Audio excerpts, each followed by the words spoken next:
போல மணக்கும் என்பதனால் தான் அவர் தோளிலே ஏலக்காய் மாலை.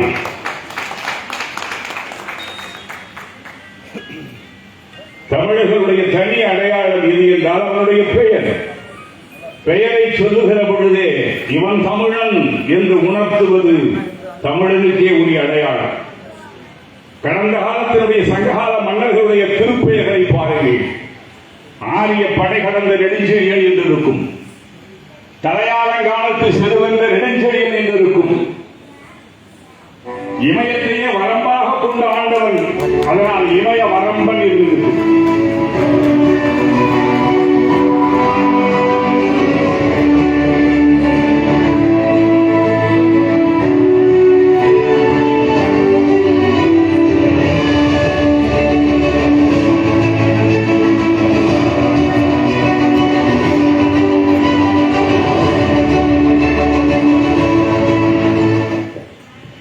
பெயர்களை சொல்லுகிற பொழுதே பெயர்களுக்கு முன்னால் வரலாறு ஒளிந்து கொண்டிருக்கும். அதுதான் தமிழர் வரலாறு.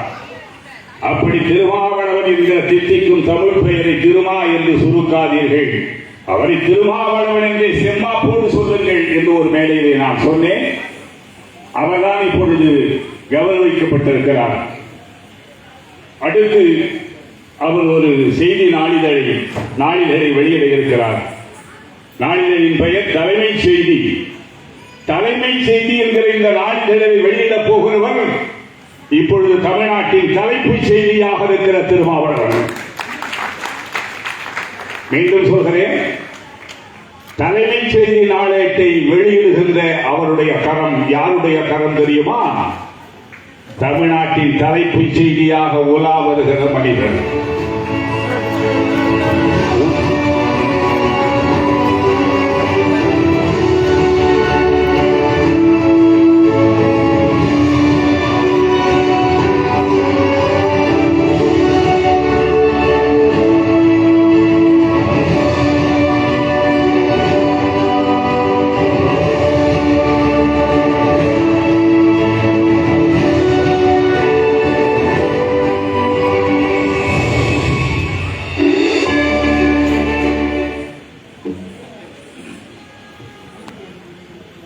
தலைமை செய்தியை வெளியிட்ட தலைப்பு செய்திக்கு நன்றி.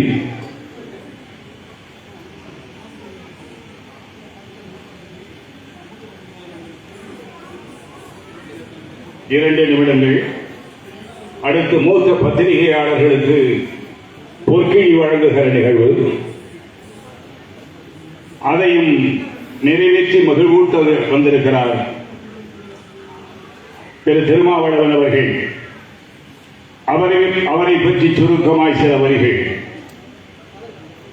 மலைச்சாமி கையெழுத்த ஒரு மாபெரும் இயக்கத்தை, மலைச்சாமி கையெழுத்த ஒரு மாபெரும் இயக்கத்தில் குலசாமியாய் திகழ்கின்ற கொள்கை தோழரியே, உமக்கு எம் நன்றிகள், வணக்கங்கள். இன்றைக்கு இனமான தலைவர் என ஆட்காட்டி விரலை நீட்டினால், இதோ இவர்தான் இனமான தலைவர் என்று ஆட்காட்டி விரலை நீட்டினார். அதன் முன்னால் இருக்கிற முதல் மனிதர் முத்துவேல் கருணாநிதி ஸ்டாலின் என்றால், அடுத்து நிற்கிற அசாத்தியமான மனிதர் திரு திருமாவளவன் என்பதை மனத்திலே இருத்திக் கொள்ள வேண்டும்.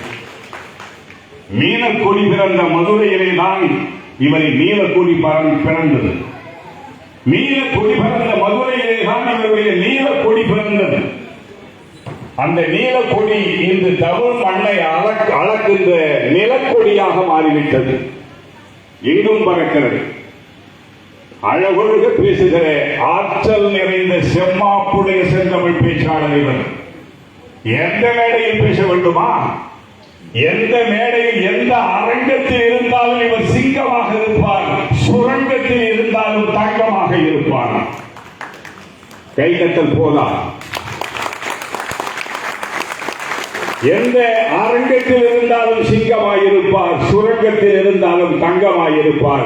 அவர்தான் இங்கே அண்மையிலே இருக்கிறார். நமக்கு ஒன்றை சொல்லி அடுத்த நிகழ்வை தொடங்குகிறேன். பகுஜன் சமாஜ் கட்சியினுடைய ஆனந்த் அவர்கள் வருகிறார்கள். அவர்களை வரவேற்கிறோம்.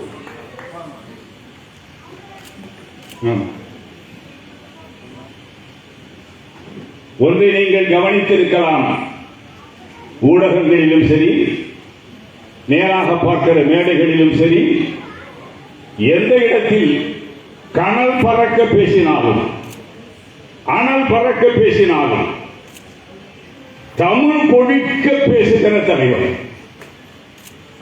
எவ்வளவு சீற்றமாய் பேசினாலும், சினம் கொண்டு பேசினாலும், ஒரு வார்த்தை கூட தவறி கூட அசிங்கமாய், அலட்சியமாய், அர்த்தமற்றதாய், அவசியமற்றதாய் வந்து விழார்.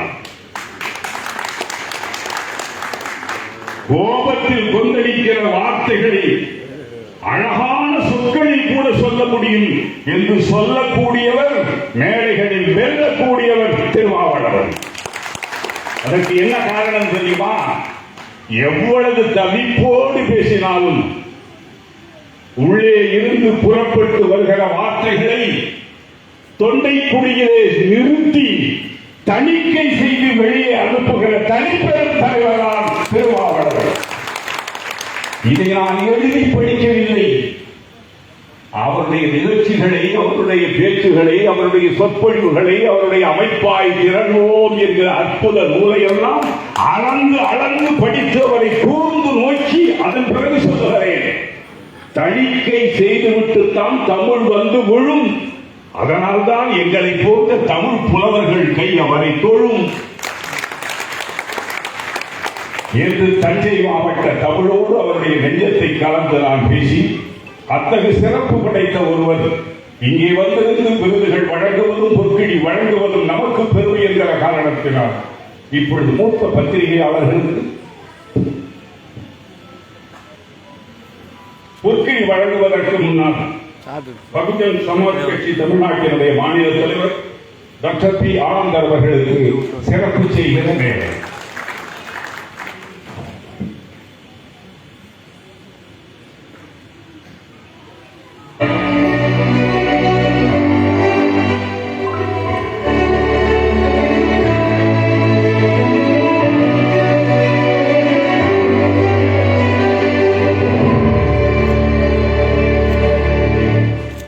செந்தில் சார் அவர்கள் மேலே கிடைக்கிறோம்.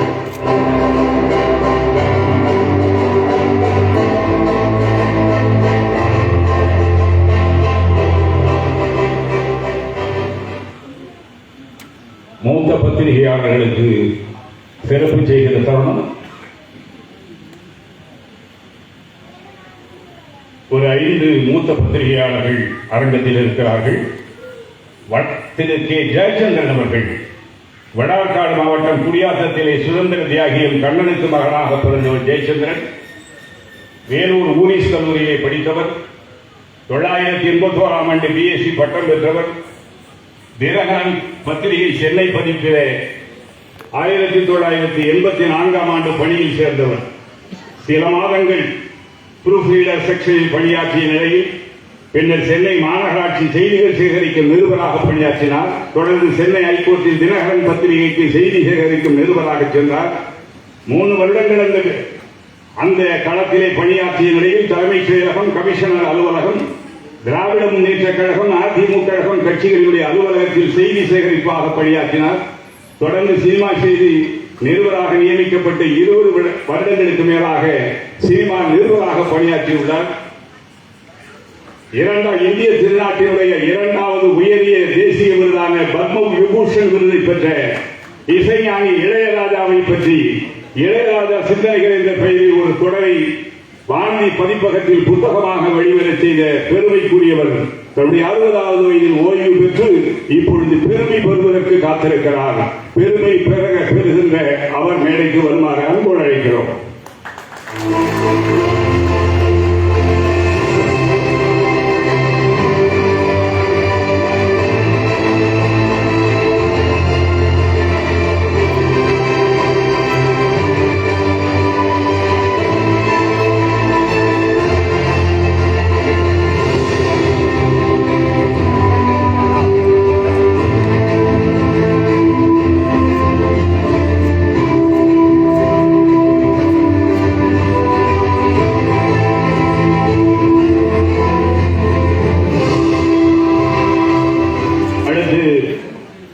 71 வயது நிறைந்த பிரவீன்குமார் அவர்கள் சென்னையில் 45 ஆண்டுகளுக்கு மேல் பத்திரிகை துறையில் பல்வேறு வார மாத இதழ்கள் நடத்திய இதர்களுடைய இந்திய அளவில் அனைத்து மொழி பத்திரிகையிலும் 3500 வண்ணப்படங்கள் அதிலும் அட்டைப்படமாக வந்துள்ளது என்கிற அளவிலே படங்களை எடுத்து குவித்த புத்தக புகைப்பட கலைஞர் திருவாளர் பிரவீன்குமார் அவர்கள் இப்பொழுது வருகிறார். இளையராஜாவுடைய தொடக்க காலம் முதல் பற்றிய படங்கள் பல எடுத்தவர்.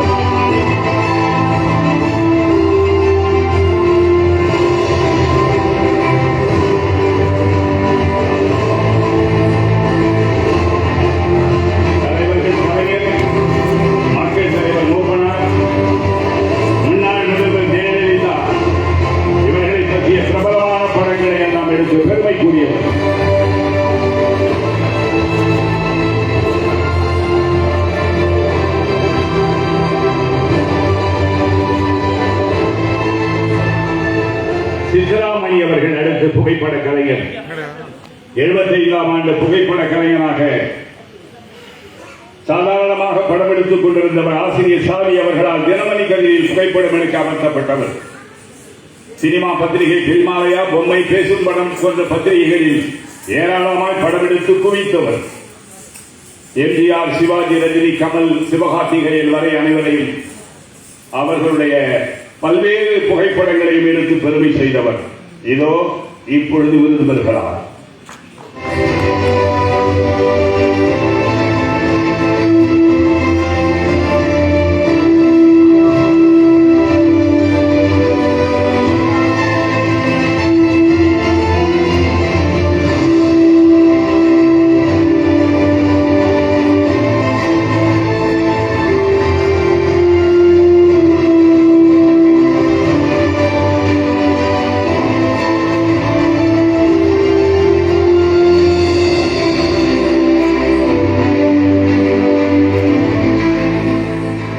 அடுத்து வருபவர் கே ராஜசேகர். பெங்களூரிலே பிறந்தவர். பட்டம் முடித்த டெக்கான் ஹெரால்டு மற்றும் சில வார மாத பத்திரிகைகளை பணிபுரிந்து பின்னர் டெல்லியில் இந்தியா டுடே பத்திரிகையில் சேர்ந்து 85ஆம் ஆண்டு முதல் 90 வரை பணிபுரிந்து சென்னைக்கு மாற்றலாகி இப்படி தன்னுடைய பயணத்தை தொடர்ந்து நடத்தியவர். ஆதிவாசிகளை சித்திரவதை செய்து கொடுமைப்படுத்திய படங்கள், ராஜீவ்காந்தி இறந்த சடங்கு நிகழ்ச்சிகளை எல்லாம் இவர் எடுத்து பிரபலமானது என்பது குறிக்கத்தக்கது.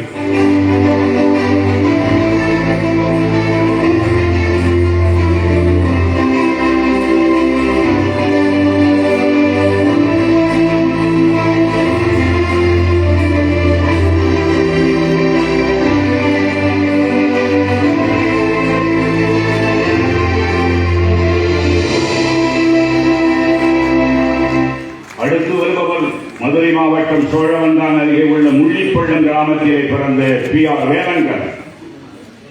இவர் 88ஆம் ஆண்டு அதிர்ஷ்டம் நாளிதழில் அலுவலக உதவியாளராக பணியில் சேர்ந்தவர். பின்னர் படிப்படியாக நிறுவனத்தில் பல்வேறு பொறுப்புகளை வகித்து மேலே வந்தவர். 92ஆம் ஆண்டு கொச்சி பதிப்பிற்கு பொறுப்பாளர், பிறகு கோயம்புத்தூர் தினபூமி நாளிதழ், பிறகு விஜயவாடா பதிப்பிற்கு மேனேஜர் என்று பல இடங்களில் மடைமாற்றம் செய்யப்பட்டாலும் தடை எதிரில்லாமல் பணிபுரிந்த பத்திரிகையாளர். 2000ஆம் ஆண்டு திருச்சி பதிவிற்கு மேனேஜராக மாற்றப்பட்டவர். ஏறத்தாழ பத்திரிகை துறையில் 35 ஆண்டுகளுக்கு மேல் பணியிருக்கிறார். இன்றைக்கும் பலரை உருவாக்கி வருகிறார்.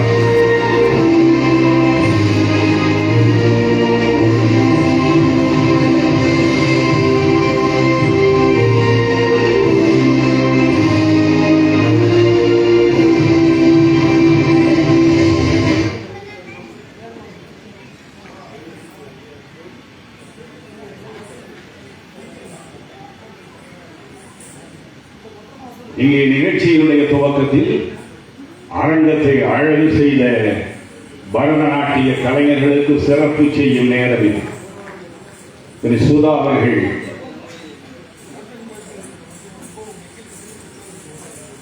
தக்கார் ஒருவர் தக்காரின் கரத்தால் பெருமை பெறுகிறார்.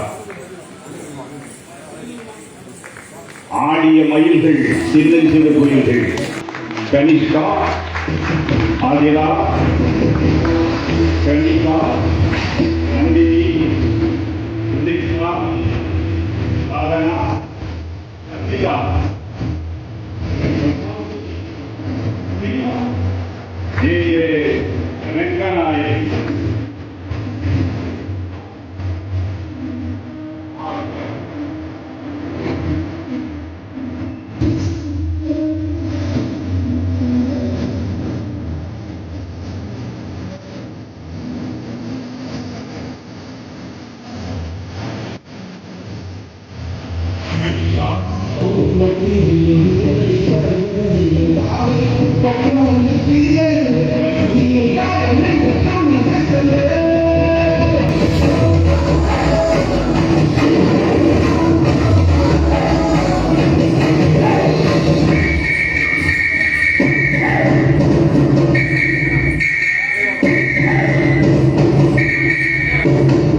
தண்டலை மயில்களாக ஆடிய தங்கங்களுக்கு நன்றி.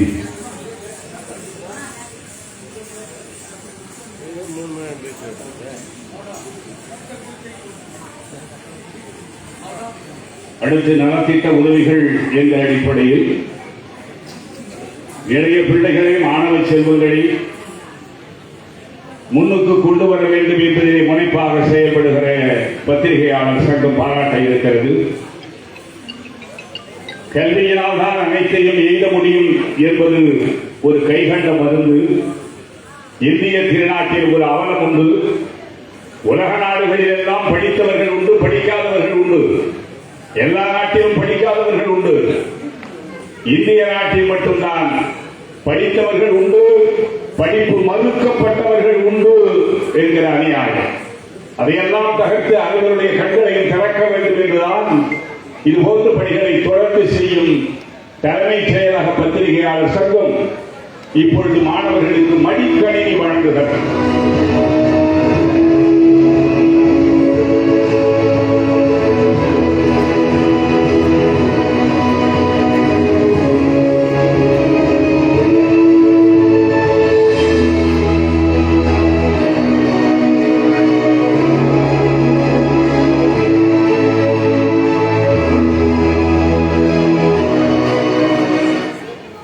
பள்ளி மாணவர்களுக்கு மடிக்கணினி வழங்குகிற நிகழ்வு முதலில் சாரல் சியோனா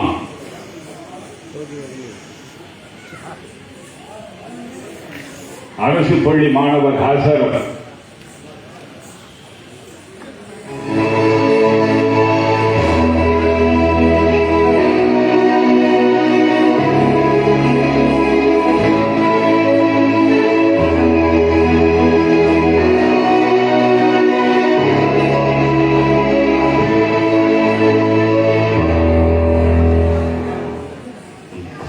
சியோனாயம்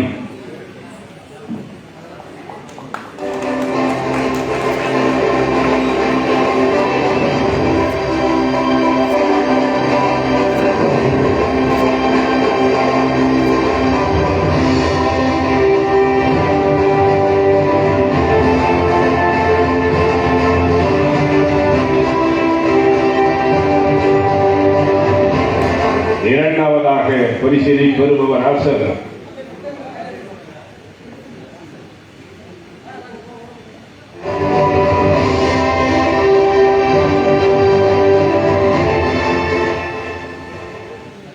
கலங்காதே மகனே, கண்ணீர் எதற்கு? உன் காலடிக்கு கீழே தான் பூமி பந்து கிடக்கு. சந்திரனும் சூரியனும் உன் சட்டை பையில் இருக்கு. கடுகளவு விதையில் தான் ஆலமரம் இருக்கு. நீ முதுகுடிச்சி மூலையிலே முடங்குவது எனக்கு. அவமான பாறைகளில் அழகு சிலை செதுக்கு.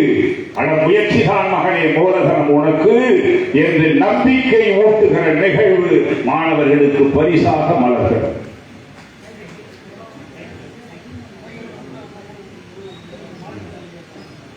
ஒரு பள்ளி மாணவனுக்கு மிதிவண்டி வழங்கப்படுகிறது.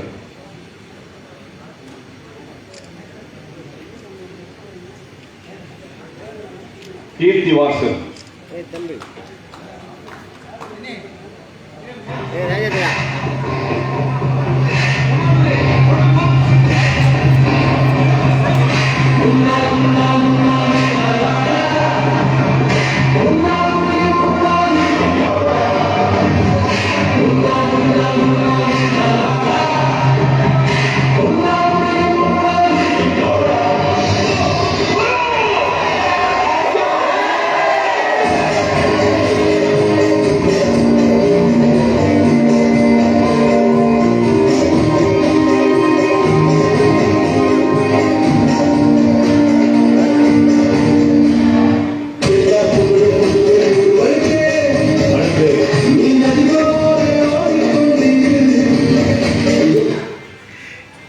தையல் இயந்திரம் சில தையல்களுக்கு மிகவும் கீழ்நிலையில் இருக்கிற பொருளாதாரத்தில் நலிந்திருக்கிற நால்வரை தேர்ந்தெடுத்து அவர்களுக்கு தையல் இயந்திரம் வழங்கப்படுகிறது. ஒரு நிருபர் சித்ரா, செய்தித்தாள் வடிவமைப்பாளர் சசி, பத்திரிகையாளர் விமலா மற்றும் ஒருவர் கஸ்தூர்.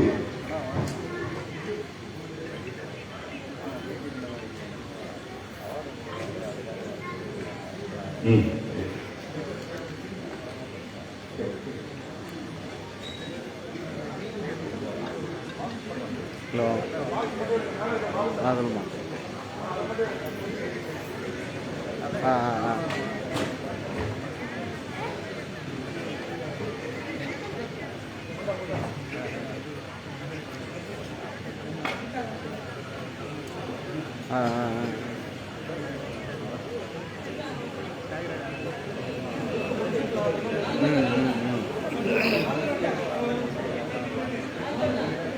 நால்வர்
அண்ணன் திருமாவளவன் திருக்கரங்களால் அந்த உதவியை பெறுகிறார்.